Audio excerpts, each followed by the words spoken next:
Welcome to the One Community Local Leaders podcast, and I'm Matt Scarborough, cyclist and lawyer from Bicycle Accident Law. And I'm Leo Brasino, special education teacher and swim coach. In our podcast, we'll be featuring leaders throughout the area, and we want to know what makes them tick. So do us a favor, subscribe, listen, share, and we're going to grow this thing together. Good morning, Matt Scarborough Bicycle Accident Law, and we very much appreciate the Cowboy Cyclist being here with us today. Oty, give us your full name. Oty Ojeda from Cuba, originally. Well, I'm glad I didn't have to pronounce that. So thanks, Oty. Oty's easier for me. Born in Cuba. Tell us how you got here. Yeah, it's been a long journey. I moved from Cuba when I was 18 to Norway, Europe. I always felt like I was not born to be in one place. I wanted to have experience. I want to see the world. So I moved to Norway, where I afterwards met my wife, and we got my kids, Sophia, there. And then after a little while, I felt like the winter was too much for me, and we decided to take 6 months holiday in Spain. And we never moved back to Norway.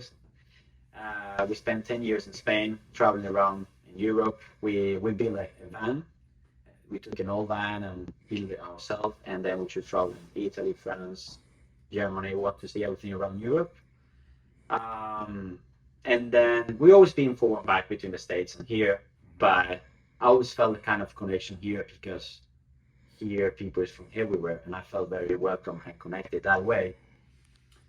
And for 2 years ago, my father-in-law passed away with cancer, something I'm very in touch with, and it's very close to me. Right. So we decided to take over for him and move to the States. So we've been here now 1.5 years, and yeah,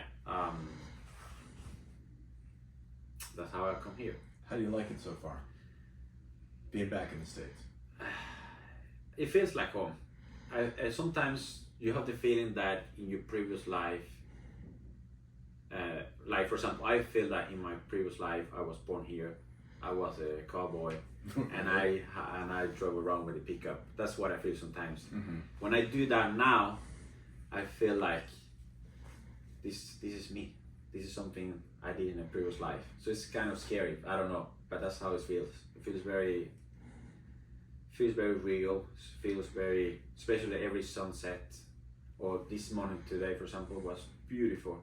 Mm-hmm. And when you see the countryside, the trees, the animal, the horses, the cows, I feel like, oh, this is right. This is the right place. So it's nice to finally find the place I want to be. Mm-hmm. Because when you have that fire inside that you just want to travel to find the right place, sometimes it's nice because you experience a lot of stuff, but sometimes you're tired because you want to feel home someplace. And I do now. I feel home now, and I have with me this luggage full of knowledge from all these places I have been, and that's cool. I can use that as a resource. But now I feel like I want to stay here and then grow here. Very good. What country did you begin riding in? So I play volleyball. Volleyball is very big sport in Cuba. I played for 7 years in the first division in Norway, but I just got tired afterwards, having pain everywhere. There's a lot of jumping, so your knees, your shoulders, you suffer a lot from that. Right. And then it was a very, very big mountain bike race in Norway called Birken. Birken.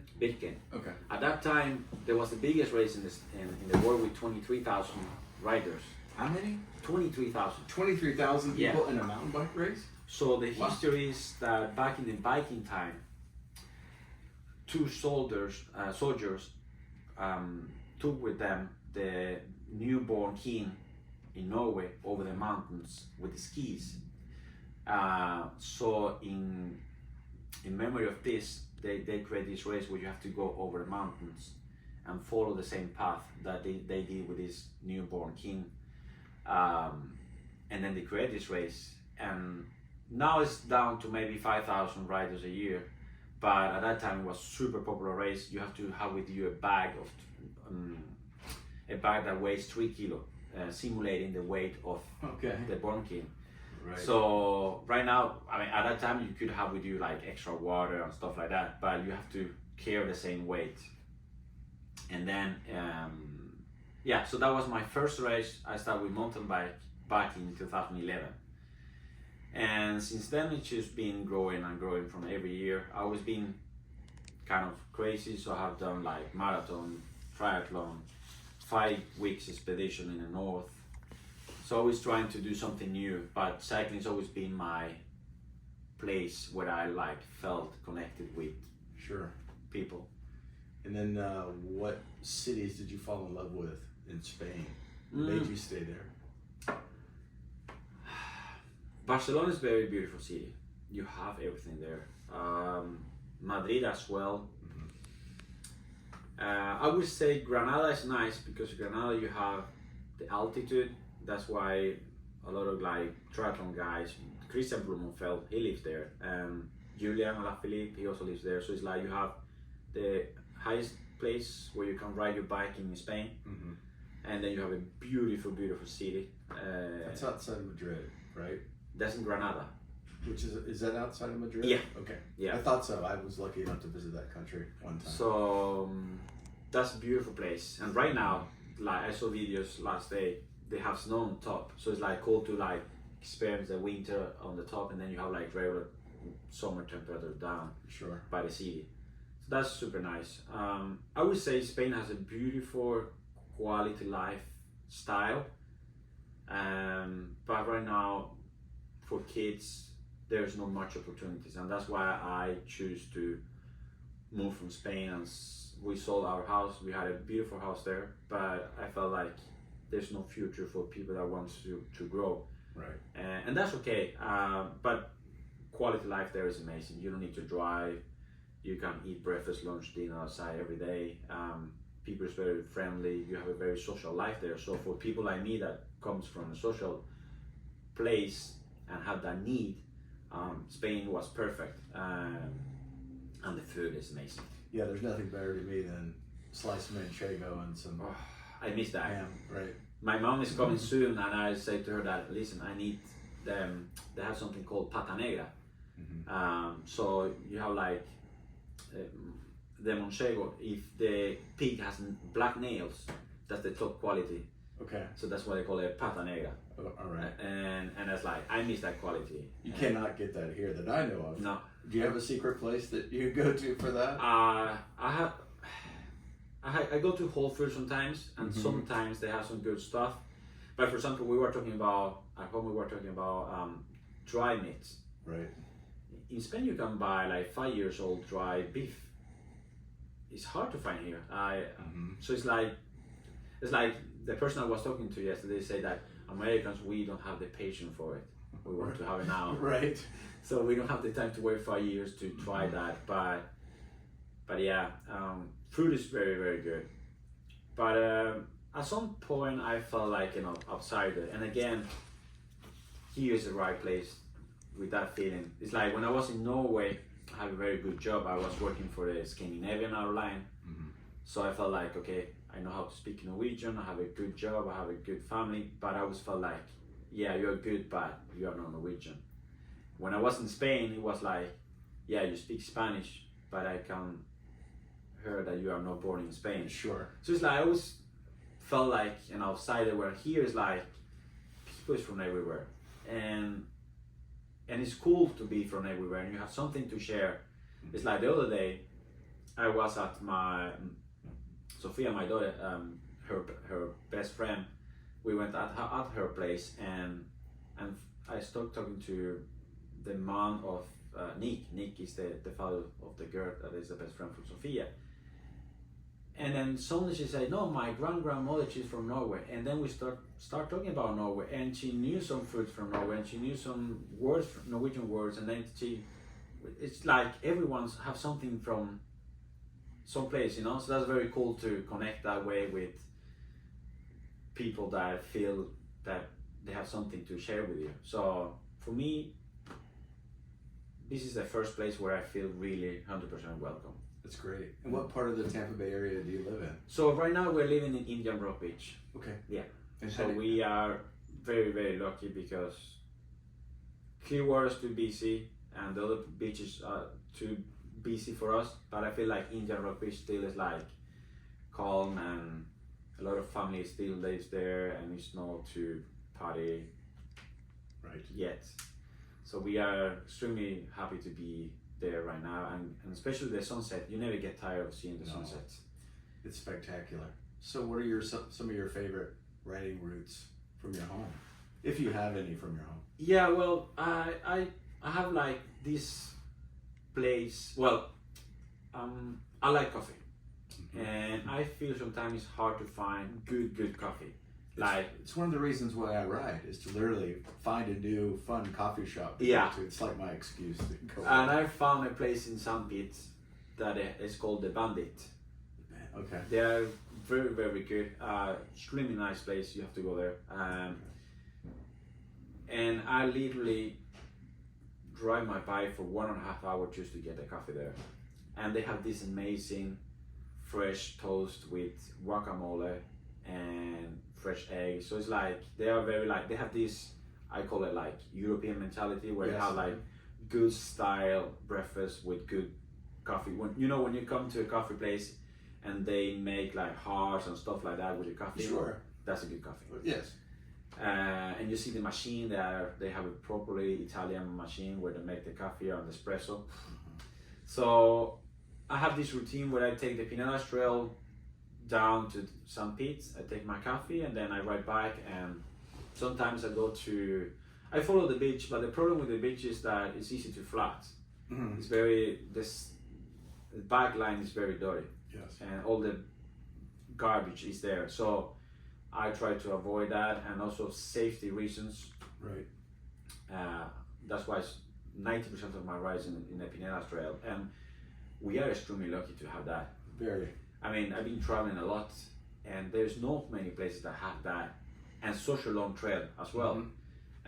So it's easy to train. You don't need to stress about traffic. You can actually listen to music or podcast, something I enjoy a lot, to reflect, to learn, to work with my mental health.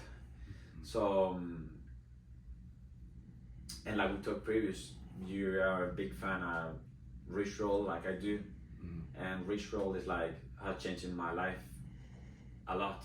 The way I think, the way I project myself, the way I'm trying to be with my kid, my wife. So that's something I recommend when you have the time and you can be present, is to listen to podcasts. Because when you're out in the traffic, I always say that you should have some, you should be present, seeing the things around you, the traffic, the cars, trying to read what's going on. But when you're out in the trail, you have that possibility to really relax and enjoy yourself and what you listen to. And sometimes I do the Suncoast. The Suncoast is really good as well. They actually add another 30 miles or something like that. I love that 30 miles. And it's like hilly. Yes.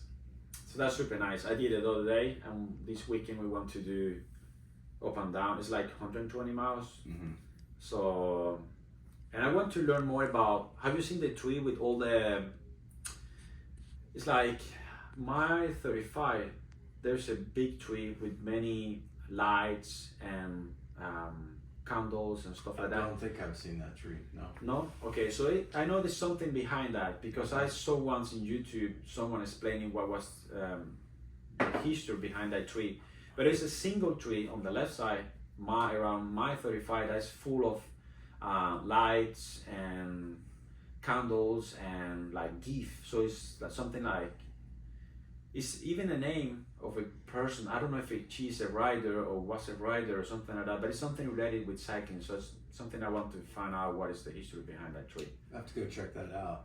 And I haven't done the route up there yet, but it's my understanding that you can do the ride up the Suncoast, and then there's some dirt roads or gravel roads off of that, like by a brewery or by a, I don't know, some type of distillery. up in that area.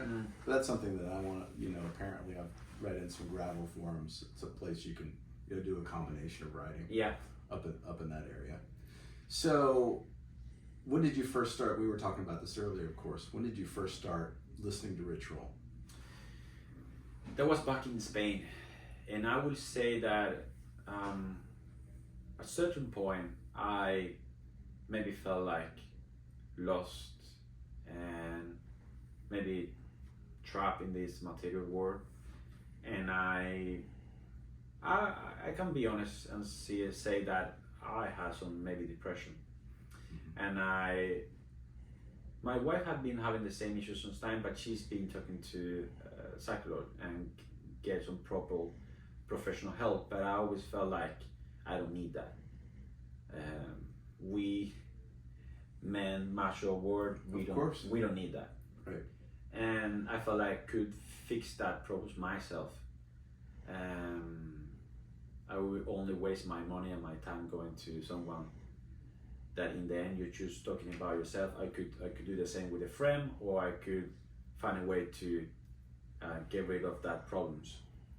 And then I was following a guy that he also do cycling, that he said that every time he went for a long rides, he would listen to the Rich Roll podcast, that he was an athlete as well, and he was related to sports and all the issues we have. And I say, you know what, let's do it, let's try it. So I think it was at least 5 years ago I started to listen to his podcast, and he changed. It's like I remember every time coming home being like happy again, and I have a lot of stuff and a lot of ideas that I took from his podcast.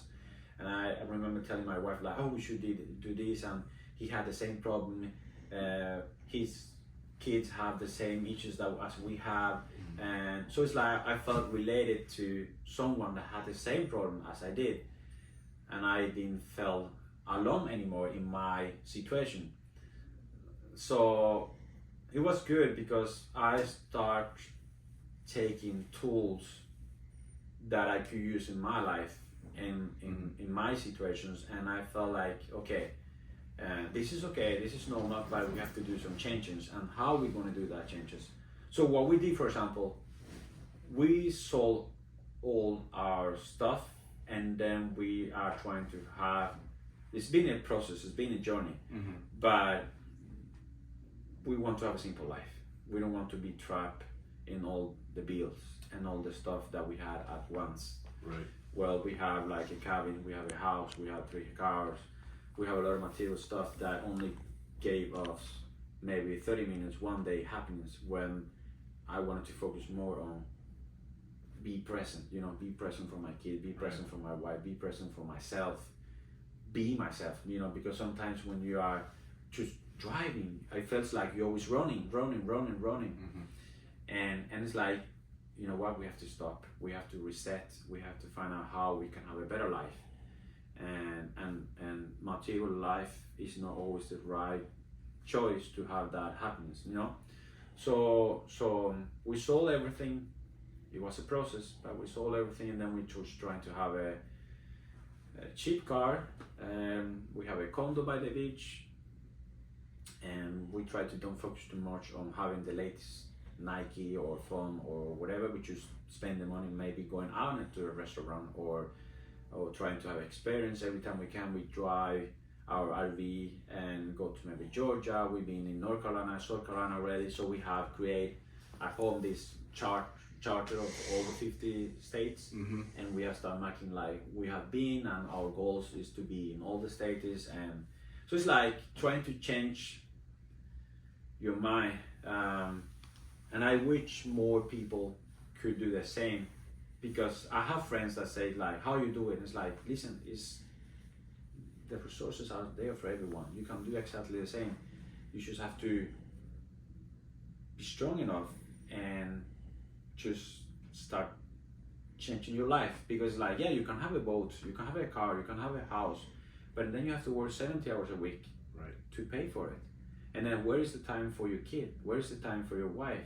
Where is the time for you enjoy you being present right now, you know. And it's tough because this is a country, I would say it's very good that you have these possibilities here, because for example in Europe you don't have the possibility to go bankrupt after 7 years or something like that. If Right. you don't pay your bills, you go into a list where you never again can get credit, or you never again can go to the bank and borrow some money to buy something. That's how it works in Europe. So over there it's much harder to get in that bubble. Well, here you have that possibility, but again, if you are not present, you will, you know, get trapped in that bubble. So yeah, That's wonderful that you had that, I don't know, influence by Rich. We do share that in common. Maybe Leo can put up a picture of myself and Rich. I had the pleasure of meeting him last year at a retreat in Italy, of all things, at a yoga retreat in Italy, of all things. And I found him to be one of the most fascinating people I've ever met. And he really very much inspired me. We're about the same age. You have no idea how many burnout lawyers were at that event. yeah, And I was certainly among one of them, and shared my story and my 20 years of practicing basically on my own, having my own firm, doing insurance work, and kind of being treated like a number. I was tired of it. And so I've always done a little bit of this work, but you know, beginning in 2019, I kind of dedicated myself for various reasons just to doing this. And boy, I know it's extended my career, and having him as a resource to say you can do it. Yeah. I mean, literally, when they started out, they were in a tent in Hawaii, and a big part of, you know, and I know they're not afraid of talking about it, but a big part of their journey is they were as broke could be. And they just had faith that if they continued to do what they loved every day, it would work out. Look what they're doing now. Yeah. Rich has got one of the best podcasts in the world. It's all because he dedicated himself to that craft, and he's very gifted at doing that. Hey to Rich if you're watching. And his wife Julie is just a powerhouse in that vegan world, and the cheese she makes is incredible. And that was probably one of the best parts of the trip, was every single ounce of the food was vegan, gluten-free, and you could not tell. Yeah. It was pretty insane. So I'm glad that he's had an influence on you, and of course I'm glad he's had an influence on me. And I think it's great that it doesn't matter how many bikes, $12,000 bikes I have, or if I have a boat, or 18 different houses, or whatever. Because if you don't have the freedom to do what you want, it doesn't matter. I don't think so. So how did the Cowboy Cyclist come about? Like, how does this brand of yours, which I love your kits, I love what you're doing, kind of talk to us about that. That was a journey as well. You know, being born in Cuba, I don't know how much you know about how situations are down there, but you are trapped down there. You don't have access to the world, you don't have access to much international TV or music. So first, when I moved from Cuba, I started listening to country music, and then my father-in-law, he was super fan of Waylon, and his dream was actually to live here in the States, but for family reasons, he only could be in here like 2-3 months a year, and I always felt connected to my father-in-law. I felt a very strong connection to him, and I felt like when we were planning our wedding, I felt like a nice way to make him proud is that if maybe we could have a cowboy wedding. And we did that. We have a beautiful cowboy wedding. Actually, my wife and I, we drove an old Dodge pickup to the church. Awesome. My father-in-law, he had a beautiful clothes and hat with him. My wife, she has a beautiful white dress with cowboy boots, so it was amazing. And then from there, we just start adding like all the aspects. We have horses, we listen to Chris Stapleton. I only listen to Chris Stapleton now. And it's always been like, I felt like even if I was not born in Texas or like cowboy land, I always felt connected to it. And I always like, and again, that's something that Rich Roll helped me with, is that trying to find yourself, trying to find who you are. Your authentic self, right? Exactly. And so I felt like, you know what, first I had my name was like Oty the Cyclist, but then it's like it could be anyone, and then it's like, you know what? Why not use the Cowboy Cyclist? There's no other people doing the same. I know there was a guy doing triathlon. I actually watched him. He also was in Ritual podcast. Huh. He did like 52 Ironman in like 52 days, something like that. I know who you're talking about. I think it was something like the Ironman Cowboy or the Cowboy Ironman, something like that. Right. So that also felt very, very original. And then it's like I decided to say, you know, let's go for the Cowboy Cyclist. There's no one doing the same, and I want to identify myself, and I want to again have a name that is easier for people to connect, because I always felt because of my name that it was hard to connect with other people. So I wanted to have something that it was easy for people to remember, it was easy for people to connect with and felt identified. And then it's like from there it's just been an amazing journey. People is like come to me and talk to me and say hi. They feel like even if they don't know me, they feel like now when I go to races, people say, howdy cowboy, howdy cowboy. So it's like I see the reaction now when I go to races that from before no one saying hi or feel connect with, like now they just people coming to me and start having a conversation with me just because they see something different that I haven't seen before. So that's super cool, and I'm very look forward going to Kansas this year, because that's also I think is going to be a game changer as well. And so how long ago did you start the Cowboy Cyclist? So I started back in December. Okay. I was racing last year with Gearlink, very good team. I think it's one of the oldest team here in Tampa. Right.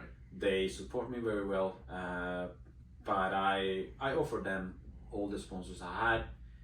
They didn't want to change how they think or what they have, and then I say to them, thank you for all the support you've been giving me, but I think I wanted to use the sponsors I have and then start my journey. And I have to be honest, my best friend Rolly, he told me like, don't do that, you have support already at Gearlink, they pay your races, you get some support there. Right. If you start for yourself, you have to start paying everything for yourself. And I say like, but you know what, I just, what's the worst can happen, you know, let's do it. I just want to try it. Right.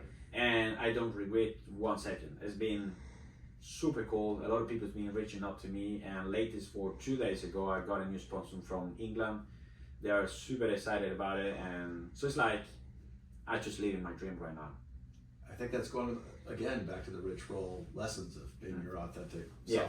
self. So since December only, how Yeah. many followers do you have now on So your Instagram, for example? So it goes up and down all the time, but right now I'm close to 15,000. That's incredible. Since December. Mm. And then last year you were telling me you did Unbound. Yeah. The 350. Yeah, 350. Now, many people have heard of Unbound, and they're like, "Oh, that's that 100-mile race. This isn't or the 200-mile race." Yeah. This is not the 200-mile race that you're No. doing. You're doing the 350 XL. Yeah. And then how long will that take you to do, you think? So back again, why I choose the 350 again, back again to race roll. I always been afraid of riding through the night. Right. And I wanted to push myself to do something that I don't feel comfortable with. I wanted to try to do the things that I know I'm not good at. I've been doing, because of my muscles and how I build, I've been doing a lot of short races, like criteriums, 1 hour full gas. And I wanted to explore how it is to be out there 24 hours plus, you know, how to learn how your body reacts. Your mentality changed a lot. I mean, last year when I was riding through the night, you start thinking about people that don't exist anymore, that are not present anymore. Sure. Like my grandparents, my uncle that was killed 3 years ago. You start thinking about things you have done in the past, things you want to do in the future. So you feel more present because you have so many hours alone with yourself in this battle, because it's literally, it's a battle there. So Unbound is right now in this moment the biggest gravel race in the world. It's a huge amount of money and media out there. This year they went from $250,000 primes to $300,000. So it's super huge. It's getting bigger for every year. And back in the time it was called Dirty Kansas. Right. But they changed the name because something didn't match very well with the name, so they decided to call it Unbound. The 200 is the biggest, where all the biggest pros. This year we're gonna have Van Aert. He's the Van Aert's racing? he's racing this Unbound? year. Yeah. Oh, I didn't realize that. So they Oh boy. yeah they invite him this year, so it's gonna be even bigger. Mhm. But so they have He's not up for Jumbo Visa. he's riding right now for there's a Belgian team. Okay. Yeah, Bisma. It's the Bisma team. Yeah. Mhm. So they have 50 miles, 100 miles, 300 miles, and they decided to add it in that XL. That is the 350. And the 350s you don't have crew support because in all the other ones you can have support. 350 it's not allowed to have support. You have to carry with you your own food, your own water. You have to know how to fix your bike because you don't have any support. If someone touch your bike and try to fix your bike, you get disqualified. So you have to bring with you like chains, tires, tubes. So it's a lot of stuff that you have to think about it. And like last year it was a lot of mud because I riding a lot. Yes. So it was 30 hours plus race. So I hiked like for 10 miles. My bike was completely destroyed. But believe it or not, my mental was intact. And it's like, I remember going to the third gas station because they make the routes like, so you have to pass like through a small town so you can refuel and get some more food or water. And in each gas station, there's like a lot of crew filming and watching how people is doing. And I remember in the third gas station, the crew being there filming, they asked me like, how you doing? It's like, my body's destroyed, but my mental health is in the right place. And that's what you need. When you're doing such a long race, you're gonna hurt. Your body's gonna have pain everywhere. But if you have the mental in the right place and you have clear what you want to do, that will push you to the end. And at that time I was super strong mental, especially when I got to know that I was in position 13. My goal was to be top 20, and at that time, because many people didn't EF because of the weather, I was 13, so it's like I was super high. I was full of adrenaline. So I just grabbed some food, some pizza, and I just start riding again. So because of that experience, I want to bring my best friends there and show them what I experienced last year. So this year we have 3 friends going there. I want to film more of what I went through, because I feel like when it's such a long race, you go through so many stages, like you cry, or you have pain, or you want to quit, or you are suffering. So I want to show that to the people that don't have the possibility to be in the race. And as well, I want to show that even if you don't have the best start point in life, or if you don't have the resources, or if you are an immigrant, or you don't know when to start, you can do things in life.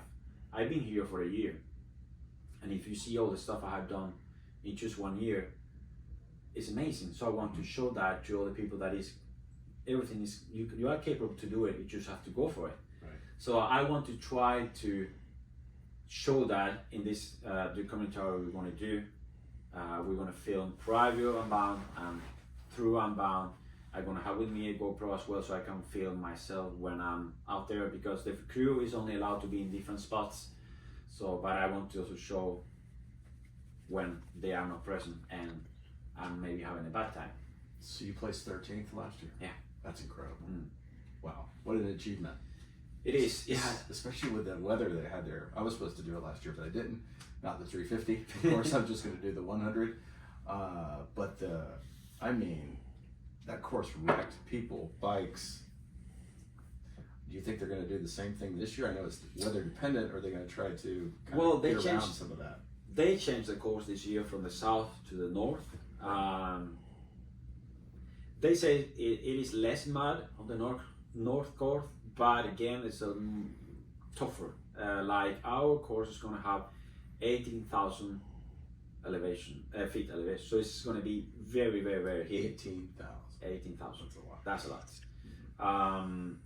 But to be honest, I wanted to be as bad as last year, and I tell you why. I learned that back in Europe, that the winter there is super rough, super cold, a lot of wind, a lot of rain and snow.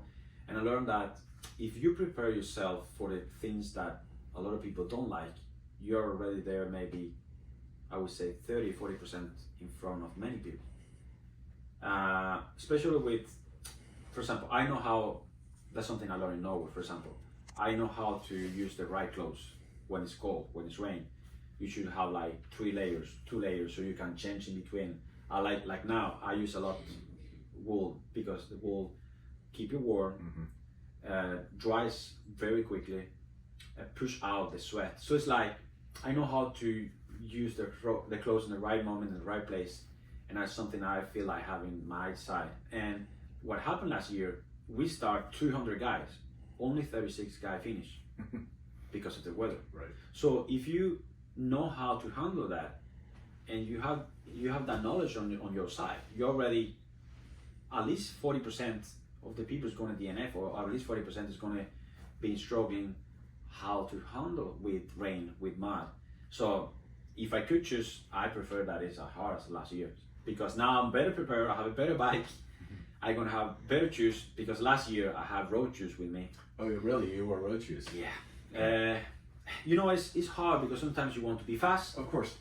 And road shoes, they are lighter, they are steeper, the road pedal, it has a bigger platform, so you have bigger place where you push your pedal. Down. So I know that a lot of the pro doing the 200, they use road shoes, but they don't really work at all. Normally you don't need to work.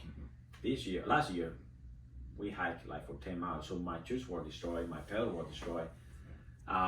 So this year I'm gonna use mountain bike shoes. SPDs? Yeah, Okay. just to be sure that I have the right shoes.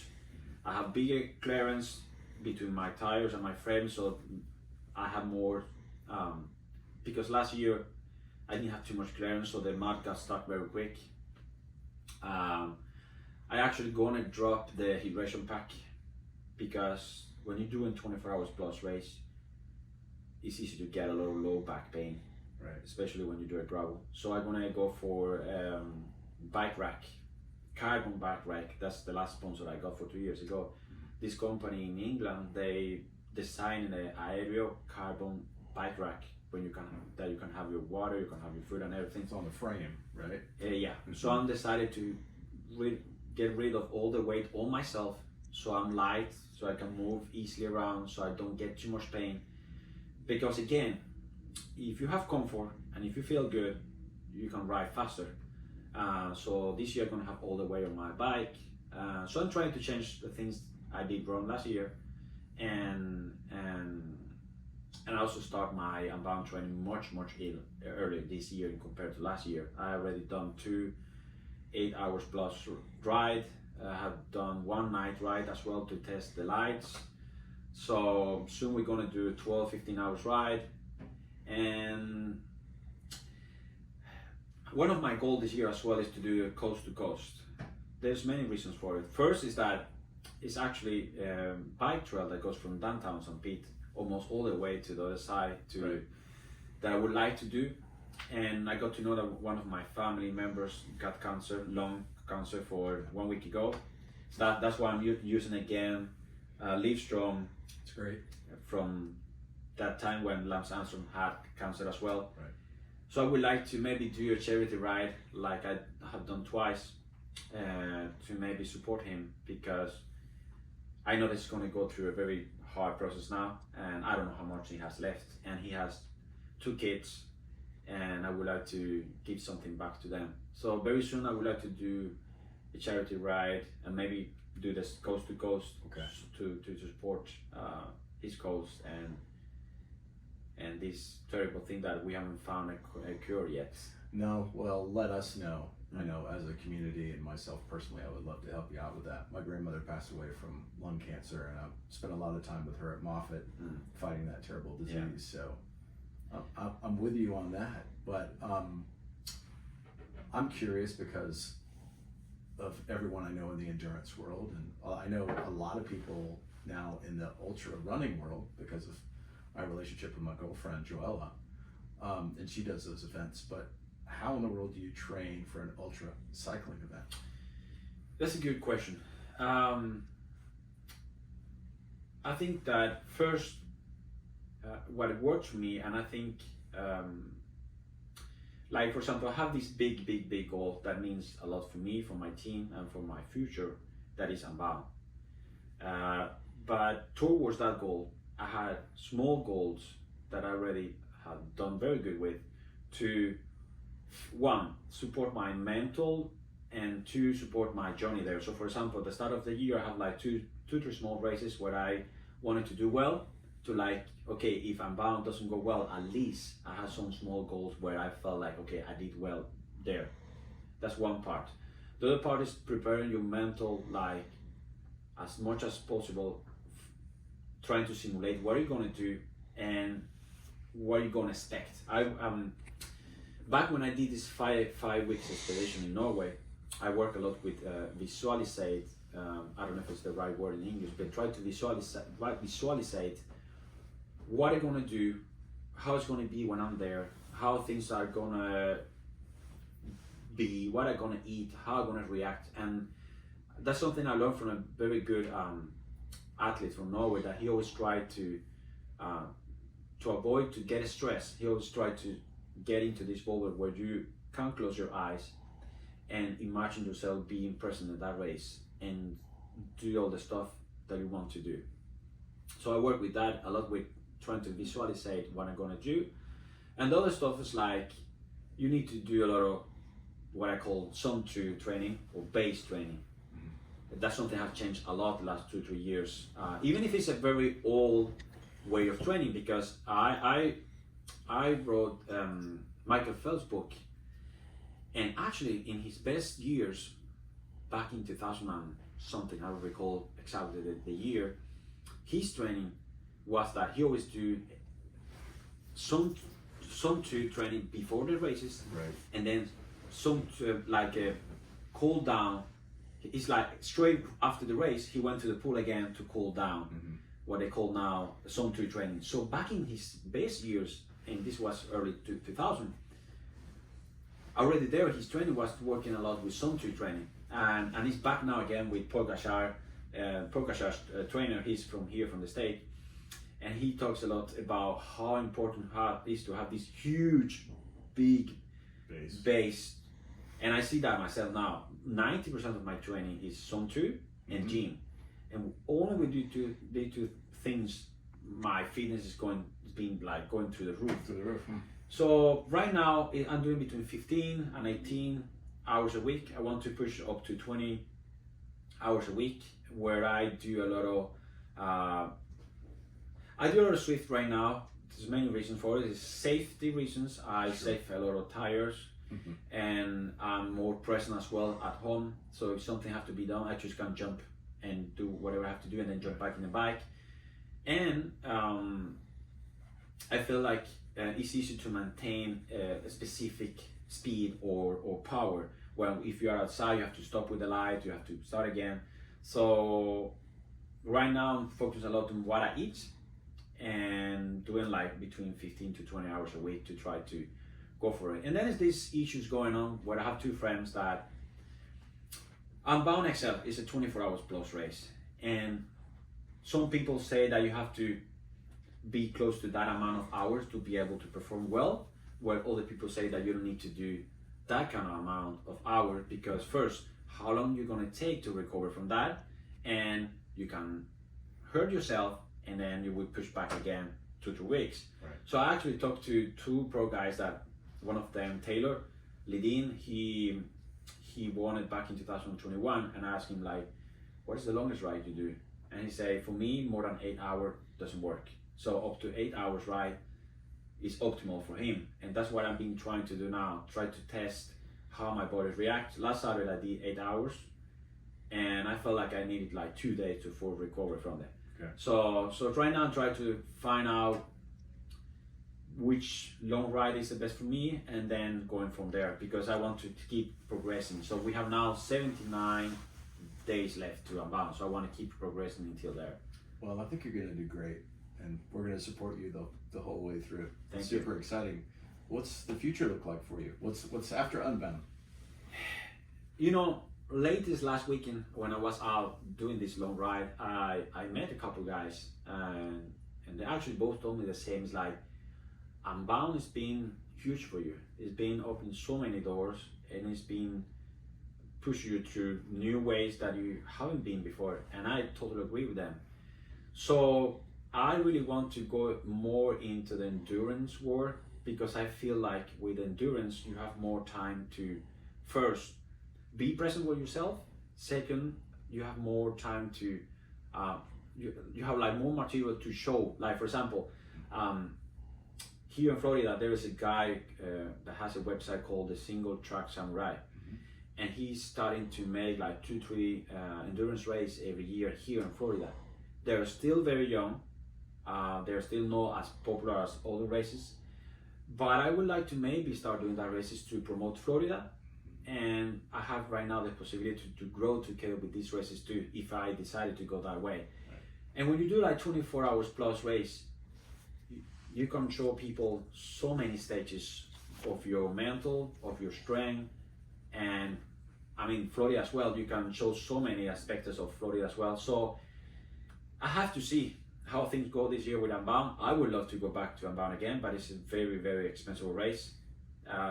That costs a lot, so I don't know if I can do it again, but I will for sure keep moving towards more gravel and more endurance races as well. That's wonderful. I have a question. Please. So you have the Cowboy team, and then I heard you talking to somebody at the Tampa Bay Cycling that it would be probably good to mention what they're doing, such a good job to welcome new cyclists and all that. And for you to talk about your team. Your team members are from different parts of the world. And to me, it was super incredible to hear you saying that. So could you share something? Thank you, Leo. That's great. Yeah, so when I was at Gerlink, I felt kind of alone in the situation and my feelings, my thinking. So I invited to Gerlink 3 guys. One was from Costa Rica, Ecuador, and Colombia. And after I decided to start my own team, I said to them, listen, you have 2 choices now. You can either stay in Gerlink or you can join me in my journey. I cannot offer as much as maybe you have from before, but I can offer this. And I can be present, I can help you as much as I can. So they decided to come over with me to my team, my project. And from there, I've been open for finding new guys that can that we can grow together. So for example, I have 2 veterans, David and Jay. I have a guy from Colombia, Venezuela, Ecuador, Costa Rica, and it's like, for example, 2 of the guys that are racing with me now, they are just new in Tampa. They've been here for a couple of months, and they felt already as once when they started my team that they were part of something. And that's what I want people to feel, because especially when you move to a new place, new country, new city, you want to get some kind of connection. You want to be part of something. It's easy to feel like you are at home when you are part of something. And sports in general is something that people, even if you don't speak the same language or you don't come from the same place, you feel connected, you feel part of something. And I don't have a lot of resources, but I have the resources of giving people the possibility of feeling a family like we are feeling right now. So last race we were 6 guys. I felt like everyone got something.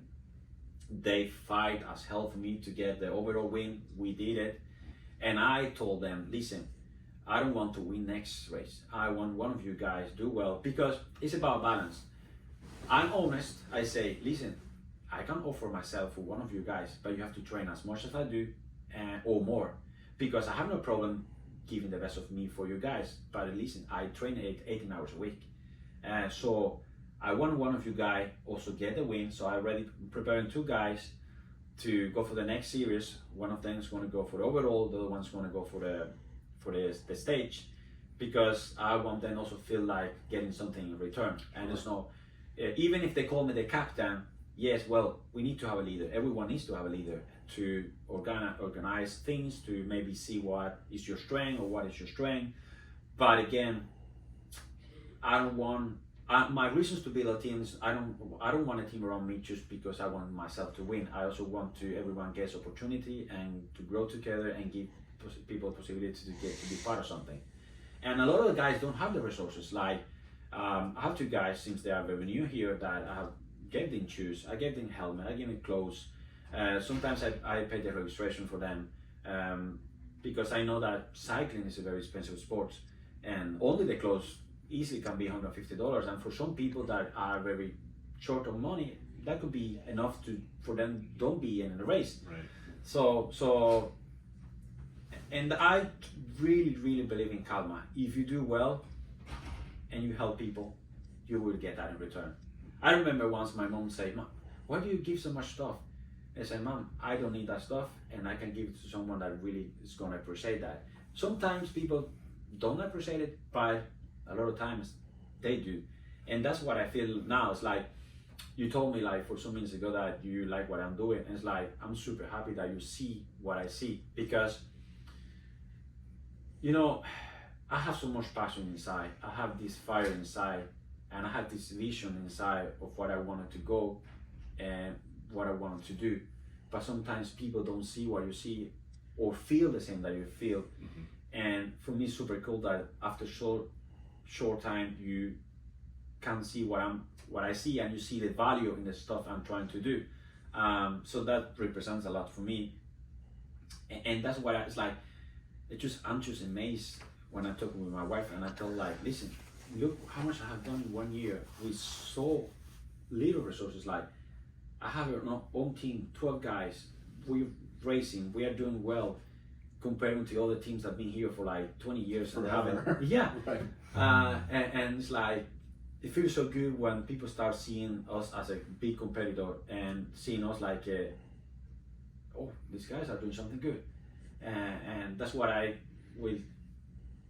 this is what I want to keep doing, like growing as a team, that people know the name. And of course, very important for me is like, I was thinking about that this morning when I was driving here, that actually all my sponsors, all the people that support my journey are a small company. And I feel more identified with that because I have a connection with each single of the places where I'm getting support from, because they are a small business that they see more the value in what I'm doing. And instead of going like to a big company that you don't have a connection, you are just a number.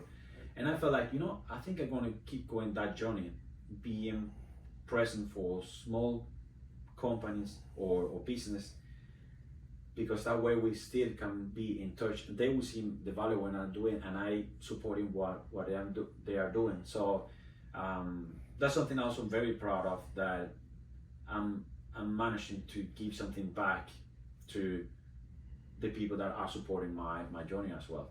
Yeah, you can feel it already. We're proud sponsors of the Tampa Bay Cycling Series, and people may not have caught it. Where did you place in that? First place. Right. And what division? Okay. So right now you have in cycling, you have two ways of races. You have Pro 1, 2, 3, 4, 5, or you have like by age. Yes. So in the Tampa race, they have the E race and the B race. So I decided to race the B race to grow as a team with all my guys, because all my guys are in the B category. Sure. So if I want to grow strong, we need to be together. So we are right now 7 guys in the B race. My goal is to grow up in the categories together, so that way we can be strong all the way up. Because if 1 or 2 guys are in the A race and 3 other guys are in the B race, it's going to be much harder to be competitive against all the teams. And I found out that last year I have an international license. So my cycling license is from Europe, and Europe works different. So in Europe, when you're going to race, you can request yourself the license you want to have. So in Europe, I have the elite license. So with the elite license here in the States, you can race the pro races, Pro 1, 2 races, the highest level here. I did that last year here. And to be honest, my fitness was there, but my skills were not there. The racing here in the States are different to Europe. Sure. The cornering here is completely different. And I didn't feel safe. And I didn't feel safe for myself or people around me. So I decided to go one step back, learn the basic, learn how to corner, because here is a lot of criterions, and the criterions are extremely technical. Yes. And you need to be fair left sometimes, and some crazy. Yes, for sure. The last race has been a lot of crashes, Mm-hmm. a lot of crashes. So I decided to go one step back, do the B races, get confident, get all the skills I need to, before I jump back again in the pro races. And some people say, well, why you don't do the pro races? You are super strong. I say, yeah, but you know what? I prefer to be competitive and be always involved in doing the work than be in the pro races, always be in the last. Yeah. Where you always feel like I'm not competitive and I'm not safe with myself or people around me. And in the end, you know what? Cycling is super fun. It's a big part of myself, but I'm not getting my salary from cycling right now. And I have a daughter and I have a wife, and I always want to go back to them. So my wife, she's still working in Norway. Of course. She commutes, so I'm a lot alone with my daughter, and I always have that in my mind. If something happened to me, who's going to take care of my daughter, you know? Right. So in the end, actually, I was watching one of the videos of Vegan Cyclist last night, his latest race, and he also was talking about the same of being competitive. That everything is not about winning races, and everything is not about racing pro races. It's also about being present and actually enjoy things around you, where you can actually show what's going on around you and show that too. So for me, it's not super important right now to say that I'm racing in pro races. It's more about growing with my team, showing the sponsors what I'm doing, supporting the people, and be present. Well, we're super excited to support you, and I think your idea of showing Florida and what we got going on is perfect. Last question for you, and that's kind of a question I've got for myself, for Leo, for our community leading up to our Parkinson's ride on April 13th, which is of course super important for me. Why do you ride? I know that there's a lot of reasons that we've discussed today, but why do you think you do that? I would say maybe it's like 3-4 reasons for it. First, I would say that I don't know yet, because I haven't go to a doctor and check that out. But I think, to be honest, I have ADHD.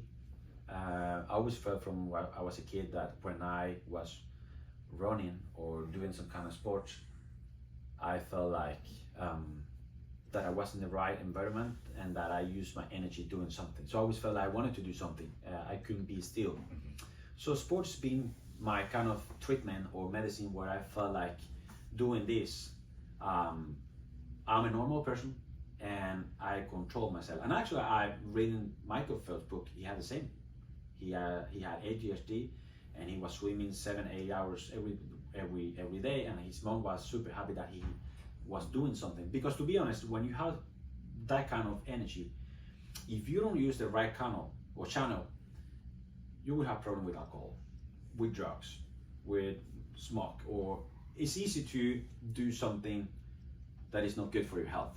Right. So I choose the sports side, and I work in that with my daughter as well. I want her to focus on the sports side, so you can use that energy, that fire you have inside, towards sports. The other thing is that since I always been traveling a lot around the world, I found out that doing cycling is the easiest way to connect with people. Well, for example, when I was in Italy, I went out of the hotel, I took a coffee, and I went out for a ride.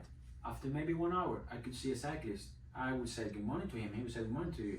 And then from there you could just like starting a conversation. And then at the end of the ride, you had a new friend.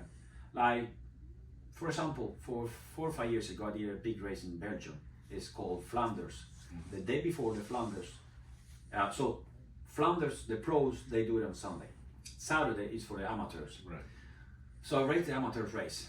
But previous to that, there's a big group on Facebook called the Cycling of the World or something like that, where I post my training towards Belgium, and I say I will be there this day. And the guy that was living in Belgium from Spain told me like, oh, I live very close to the start line, so if you want to stay at my place, you're welcome.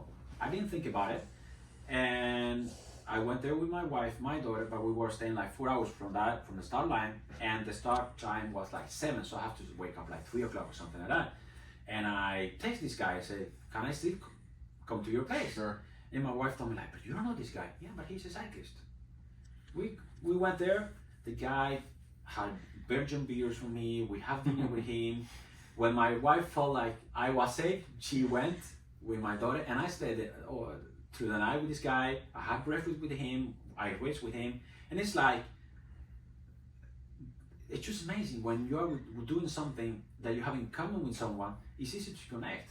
We are on the same level. It doesn't matter if I speak 4 languages and you speak 1, or it doesn't matter if you have, if you are very high education and I'm not. So it's like you feel in the same place, you know. So cycling, at least for me, helps me to connect with people. It doesn't matter which country I am or place I am, and I feel free.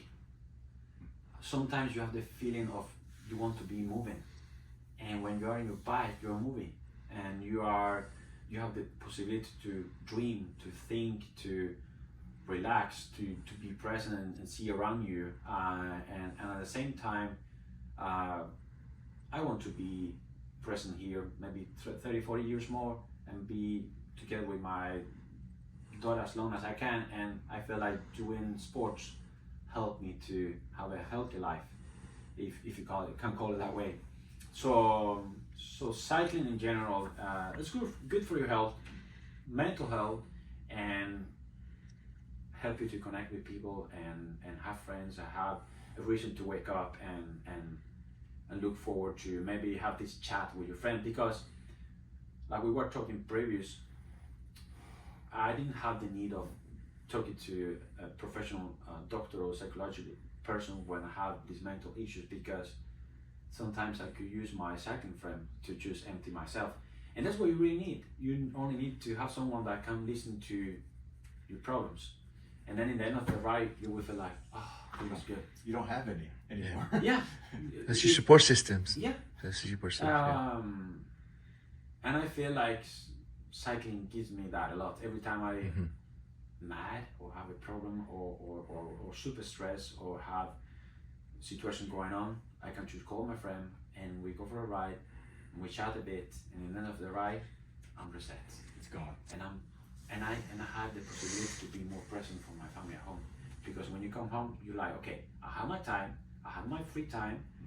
Now I can just park my bike away and try to be as much present as possible. Well, thank you for that beautiful response. I talk about that some on my website about it. You know, cycling just creates that space where you can operate better in the world. And that's more important than probably anything about it. So appreciate your time. We can't wait to support you on this journey of yours to Unbound and beyond that. So thanks, Oty, for being here. Thank you for you. I mean, I really appreciate you having these thoughts that you have, and you actually see the value of what we are doing. You see the value of the cycling community. You see the value of social media and podcast. It's gonna take a while, but if you really believe in that, like I do, we can maybe in 2-3 years go back here, have the same conversation, and laugh about, do you remember for 3 years ago how it was? Exactly. That's the plan. Yeah. And Rich Roll will be there and say with us. Yeah. Exactly. So that would be super cool. Awesome. Thank you. Thank you.